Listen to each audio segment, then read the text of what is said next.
Commerce tips. So guys, आज है video number 15 और हम लोग कर रहे हैं चैप्टर नंबर 3 जो कि है आपका बिजनेस एनवायरनमेंट। तो चलिए कंटिन्यू करते हैं इस चैप्टर को और देखते हैं आज हम लोग कौन सा टॉपिक कवर करने वाले हैं। सो गाइस, आज का हमारा टॉपिक है इंपॉर्टेंस ऑफ बिजनेस एनवायरनमेंट। क्या इंपॉर्टेंस है बिजनेस एनवायरनमेंट का, ये सुनो। तो देखिए, the first one is enable the firm to identify opportunities and getting first mover advantages। पढ़ते हैं पहले। The businessmen who are able to understand and scan the opportunity of business environment at early stage, they get maximum benefit or they can capture a big share in the market। देखिए, हमारा business बहुत सारे external factor से घिरा हुआ है and we all know that business environment is very dynamic, it's changing continuously at a very high pace। ये so अब देखिए, जो भी चेंजेस आते हैं बिजनेस एनवायरनमेंट में, पॉजिटिव भी होते हैं, निगेटिव भी होते हैं। अब ये डिपेंड करता है कि किसके लिए पॉजिटिव है वो चेंजेस और किसके लिए निगेटिव है, ये समझो। जो बिजनेसमैन एनालिसिस करते रहते हैं बिजनेस एनवायरनमेंट को, ओके, स्कैनिंग करते रहते हैं कि हाँ, प्रेडिक्ट करना जानते हैं कि हाँ, ये ऐसा अभी चेंजेस आने वाला है, अभी ये ट्रेंड बदलने वाला है, धीरे धीरे बदल रहा है, ओके, तो ऐसा प्रोडक्शन इस तरीके से करो, ये सब। तो जो स्कैनिंग करते रहते हैं बिजनेसमैन, एनवायरनमेंट स्कैनिंग करते रहते हैं, उनके लिए ये क्या है, एक अपॉर्चुनिटी है। और जो नहीं कर पाते, जो नहीं अंदाजा लगा सकते कि क्या हो सकता है आने वाले दिनों में, 6 महीने बाद या 3 महीने बाद, तो उनके लिए थ्रेट है, ये सब। सो वही लिखा हुआ है यहाँ पे कि businessman who are able to understand and scan the opportunity of business environment at early stage, बहुत पहले ही, they can get maximum benefit, उनको ही बेनिफिट मिलता है ज्यादा से ज्यादा, और they can capture a big share in the market and they are known as first mover advantages। they can get the first mover advantage, पहले ही चेंज कर लेते हैं अपने आप को, ये समझो। For example, WhatsApp is the first application for mobile chat। WhatsApp के अलावा दूसरा नाम आता ही नहीं है, इनको इसको पता चल गया था कि चैट के लिए कोई एप्लीकेशन बनाना बहुत जरूरी है आज के डेट पे, और WhatsApp आया, और WhatsApp के बाद अब कोई दिखाई नहीं देता, ये समझो। और एक एग्जांपल आप ले सकते हो, जैसे मारुति कंपनी को यह अंदाजा हो गया था कि इंडिया में मिडिल क्लास फैमिली ज्यादा है, स्मॉल फैमिली ज्यादा है, तो स्मॉल कार का इनोवेशन किया उन्होंने, ये सो जो पहले पता लगा ले कि डिमांड क्या है, आगे पब्लिक को चाहिए क्या, पब्लिक क्या चाहती है, और अभी कौन से चीज का डिमांड आने वाला है, ये सुनो। जो स्कैनिंग कर ले वही फर्स्ट मूवर बनता है, पहली बार जो कुछ लाते, ये सुनो। enable the firm to identify opportunity and getting first mover advantages। हो गया, समझ गए। Next, help the firm to identify the threat and early warning signal। अब जो बिजनेस एनवायरनमेंट को स्कैनिंग करता रहता है, एनालिसिस करता रहता है रोज, यस सो उसके लिए क्या है, जो भी खतरा है, जो भी थ्रेट है, सिग्नल मिल जाता है पहले ही उसका अंदाजा हो जाता है कि यहाँ पे कुछ गड़बड़ होने वाली है, ओके। जैसे अभी कोविड का पीरियड चल रहा है, तो जिन बिजनेसमैन को पता चल गया होगा कि हाँ, कोविड का पीरियड चल रहा है, सैनिटाइजर और मास्क बहुत ही एसेंशियल होने वाली है आज अभी के दौर पे, बस शुरू कर दिया प्रोडक्शन, ये सब बहुत ही बेस्ट एग्जांपल है। So the businessman who are able to scan and understand the business environment on time get a warning signal to deal with the threat. तो मुसीबत से लड़ने, खतरा से लड़ने का ताकत मिल जाता है, यस, और the negative policy of the business environment, okay. So business environment को एनालिसिस करना आना चाहिए, स्कैनिंग करना आना चाहिए, ये जो मतलब ये क्षमता जिसमें है वही आगे जाएगा, okay. Next, third one is helpful in tapping and assembling resources. Businessman have to supply the goods to market according to the demand in the market. So for example, market में डिमांड है LCD and LED monitor, market में अभी demand चल रहा है LCD and LED monitor का, और आपने रॉ मटेरियल मंगवाया है for the production of CRT monitor, फिर ये किस काम का है कि नहीं। मार्केट में जिस प्रोडक्ट का डिमांड चल रहा है उस प्रोडक्ट के हिसाब से आपको रिसोर्सेज मंगवाने होंगे, असेंबल करने होंगे, ये सब, नहीं तो आपका रिसोर्सेज वेस्ट जाएगा, ओके। सो यहाँ पे लिखा हुआ है businessman have to supply goods to market according to the demand in the market. Market में जो प्रोडक्ट का डिमांड चल रहा है उस हिसाब से आपको उस अकॉर्डिंग आपको सप्लाई करने होंगे गुड्स के सप्लाई करने के लिए आपको क्या करना होगा, प्रोडक्शन करने होंगे, प्रोडक्शन के लिए रॉ मटेरियल चाहिए, तो उसी हिसाब से रॉ मटेरियल आपको मंगवाना होगा। To supply output they need input, output supply करने के लिए क्या चाहिए, प्रोडक्ट सप्लाई करने के लिए आपको रॉ मटेरियल चाहिए, इनपुट चाहिए, that is raw material. They require raw material and other resources keeping in mind the output demanded in the environment. क्या डिमांड है एनवायरनमेंट में, बिजनेस एनवायरनमेंट को एनालाइज करके, स्कैन करके ये जानो क्या डिमांड चल रहा है मार्केट में, कौन से प्रोडक्ट का डिमांड चल रहा है, उस हिसाब से आपको रिसोर्सेस रेडी करने होंगे। Okay, number 4, help to adjust and adopt with the rapid change.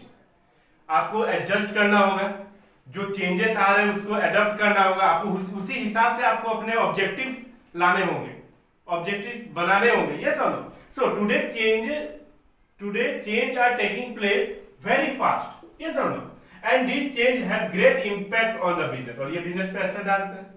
So it is essential to understand this change as early as possible. आप जितना जल्दी समझ सको क्या चेंजेस होने वाले हैं with the help of environment scanning के जरिए, उतना ही अच्छा होगा आपके बिजनेस के लिए। ये सुनो, अब मान लो आपने पहले ही आपको पता चल गया कि हाँ, जैसे कोविड का पीरियड चल रहा है, पहले ही आपको पता चल गया कि हाँ अभी क्या मास्क और सैनिटाइजर बहुत ही नेसेसरी होने वाला है। ये सुनो, सो वो आपको अगर पहले ही पता चल गया तो आप तो सबसे पहला बात आप क्या बन जाओगे, गेटिंग फर्स्ट मूवर एडवांटेजेस। पहले तो आप फर्स्ट मूवर बन जाओगे। ये सुनो, सब आपको कॉपी करेंगे। उसके बाद पहला अगर आपने कुछ ऐसा कुछ इनोवेट कर दिया, इनोवेशन कर दिया, तो आपको क्या होगा, उसके बाद सब कॉपी करेंगे आपका और आप फर्स्ट मूवर बन जाओगे। ये सुनो, तो ये बहुत बड़ा एडवांटेजेस होता है। ओके, सो उस हिसाब से तो ये होगा कैसे, ये पॉसिबल होगा कैसे, एनवायरमेंट स्कैनिंग से। आपको एनालाइज करना होगा एनवायरमेंट, तब जाके ये पॉसिबल है कि हाँ आप कुछ नया लाओ मार्केट में। ये सुनो, सो हेल्प टू एडजस्ट, उस हिसाब से एडजस्ट करना होगा, and adopt with the rapid change, जैसा जैसा चेंज आएगा उस हिसाब से आपको उसमें ढलना होगा। Okay, next, improvement in performance with continuous scan of business environment, company can easily improve their performance। एक तो बिजनेस एनवायरमेंट चेंज होता रहता है। ये सुनो, तो चेंज होता रहता है तो आपको दिमाग उसी हिसाब से दोहराना होगा। एक बिजनेसमैन को उसी हिसाब से उसका एनालाइज करना पड़ेगा या फिर एनवायरमेंट स्कैनिंग करना होगा। इससे क्या होता है, परफॉर्मेंस इंक्रीज होता है, चाहे एम्प्लॉय का हो, मैनेजर का हो, वर्कर का हो, सबका परफॉर्मेंस इंक्रीज होता है। नए नए चीजें सीखते हैं वो लोग। ओके, नए नए क्रिएटिव माइंड बनते हैं, क्रिएटिव होते हैं ज्यादा। ओके, तो ये बहुत बड़ा इंपॉर्टेंस है बिजनेस एनवायरनमेंट का कि लोगों को क्रिएटिव बनाता है। ओके, इनोवेटिव बनाता है, क्रिएटिव बनाता है, और वो क्या होता है, कंटिन्यूअसली एनालाइज करते रहता है बिजनेस एनवायरनमेंट को। ये सुनो, नए नए चीजें सीखते रहते हैं। ओके, तो आई होप आपको क्लियर हो गया होगा इंपॉर्टेंस ऑफ बिजनेस एनवायरनमेंट। एक और इंपॉर्टेंस देख लेते हैं बिजनेस एनवायरनमेंट का, number 6, assisting in planning and policy making. The major strategies and plan and policies in the organization are formed keeping in mind business environment, because policies and strategies have to be implemented in the presence of environmental factor। समझिए, business environment is very dynamic, we all know that, change होता रहता है। ये समझो, so business environment को नजर में रखते हुए आपको प्लान, पॉलिसी या स्ट्रेटेजी आपको बनाने होंगे। एक बिजनेसमैन स्ट्रेटेजीज या प्लान तभी बनाएगा जब वो अच्छी तरीके से बिजनेस को, एनवायरमेंट को स्कैन करेगा। ये समझो, अगर एनवायरमेंटल फैक्टर को स्कैन नहीं कर पाया, बिजनेस एनवायरमेंट को स्कैन नहीं कर पाया, तो वो किस बेसिस पे बनाएगा। ये समझो, तो कोई बनाने का फायदा ही नहीं है, क्योंकि business environment is very dynamic, वो चेंज होता रहता है। तो अगर कुछ एनवायरमेंट में चेंज आया, कुछ अगर मान लो टेक्नोलॉजी में चेंज आया या इकोनॉमिक कंडीशन में चेंज आया, तो उसी हिसाब से एक बिजनेसमैन प्लान, पॉलिसी या स्ट्रेटेजीज बनाएगा, क्योंकि उसको कहाँ चलना है, क्योंकि because policies and strategies have to be implemented. ये जो policies and plan and strategies बनेंगे, इसको इंप्लीमेंट कहाँ करना है, in the presence of environmental factor only, है कि नहीं। जो एनवायरमेंटल फैक्टर है उसको उसी में तो जाके इंप्लीमेंट करना है। ये समझो, फॉर एग्जांपल मान लो tourism industry in our country, अभी टूरिज्म इंडस्ट्री बहुत अच्छे तरीके से ग्रोथ कर रहा है। ये समझो, इन इंडिया। सो उस हिसाब से होटल्स, उस हिसाब से अगर कोई बिजनेसमैन है, वो टूरिज्म इंडस्ट्री को अच्छे से स्कैनिंग कर लिया कि हाँ क्या क्या जरूरत पड़ सकती है जब बाहर से लोग घूमने आएंगे। ये समझो, तो होटल्स की जरूरत पड़ेगी, ये समझो, या मान लो कैब की जरूरत पड़ेगी, तो उस हिसाब से वो चलेगा। ये समझो, तो ये बहुत ही अच्छा एग्जांपल है tourism industry in our country. समझ में आया? इस किस हिसाब से प्लानिंग एंड पॉलिसी बनाएगा, उसी हिसाब से बनाएगा जिस हिसाब से एनवायरमेंट चेंज हो रहा है। Okay, so next topic is dimension of business environment. Business environment consist of external forces which are directly or indirectly affect the functioning of the business enterprise. Okay, dimension of business environment means types of business environment. Okay, that directly or indirectly affect the functioning of the business environment. वो external forces जो directly और indirectly affect करते हैं business के functioning में. Okay, अब देखिए external forces are divided in two category, दो कैटेगरी में एक्सटर्नल फोर्सेस को डिवाइड किया गया है। Number one general environment and number two specific environment. तो पहले जनरल एनवायरनमेंट को समझते हैं। It indirectly influence the working of a business firm, indirectly business firm को अफेक्ट करता है। ओके, इट इंक्लूड्स क्या क्या है इसमें, economic, social, political, legal and technological. देखिए इनडायरेक्टली इन्फ्लुएंस करता है in the working of the business firm. Okay, देखिए जैसे मान लीजिए एक एग्जांपल के साथ मैं बताता हूँ जनरल एनवायरनमेंट का, कि मान लीजिए कुछ टेक्नोलॉजी में चेंज आया, ये समझो, तो कुछ अगर टेक्नोलॉजी में चेंज आया है, मान लो मैंने एग्जांपल लिया था इससे पहले कि पहले टाइपराइटर था, ये समझो, अब वो कंप्यूटर के द्वारा होता है, प्रिंट आउट निकल जाता है, ये समझो, प्रिंट के लिए कोई दिक्कत नहीं। तो ये सिर्फ आपके बिजनेस को अफेक्ट नहीं कर रहा है, ओवरऑल पूरे बिजनेस को अफेक्ट करता है, ये समझो, जो इससे रिलेटेड है। ओके, ये होता है जनरल, जनरली सबको। अब जीएसटी आया है मान लो, या डिमोनिटाइजेशन हुआ, ये सब, तो ये सबके लिए आया ना। अभी पीरियड चल रहा है कोरोना का, तो ये कोरोना का पीरियड क्या है, जनरली सबके लिए, सबको अफेक्ट कर रहा है, सारे बिजनेस को अफेक्ट कर रहा है। ओके, तो वो होता है जनरल एनवायरनमेंट जो इनडायरेक्टली सबको अफेक्ट करे, ओके, ओवरऑल बिजनेस को अफेक्ट करे।